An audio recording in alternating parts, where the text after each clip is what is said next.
Dernier meeting avant le scrutin. Dans cette petite ville située en périphérie de Budapest, le Premier ministre hongrois achève de mobiliser ses troupes.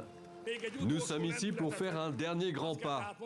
Je dois vous dire que les étoiles sont alignées. Mais tout cela ne sert à rien si nous ne profitons pas au maximum des 13 heures de vote ce dimanche.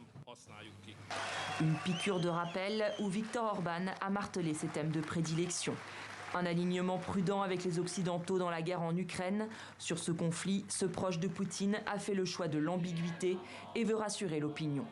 Autre leitmotiv, la défense de la famille traditionnelle au détriment des droits LGBT. Nous ne doutons pas que si la gauche gagne, le jour suivant, les livraisons d'armes commenceront vers l'Ukraine. Le jour suivant, ils soutiendront les positions visant à fermer les gazoducs et les oléoducs en provenance de Russie. Pour le contrer, les partis d'opposition ont décidé de faire front commun.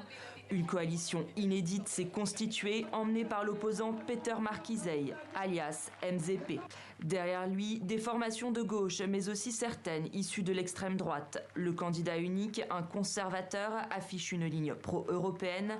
Sa priorité, renouer avec l'état de droit. Nous devons recommencer à zéro, car il n'y a pas de démocratie, pas de liberté de la presse, pas d'état de droit en Hongrie. Nous devons tout recommencer à zéro. Nous sommes donc en train de préparer une nouvelle constitution. Nous espérons qu'après notre victoire électorale, nous aurons un référendum à ce sujet et nous construirons une nouvelle Hongrie démocratique.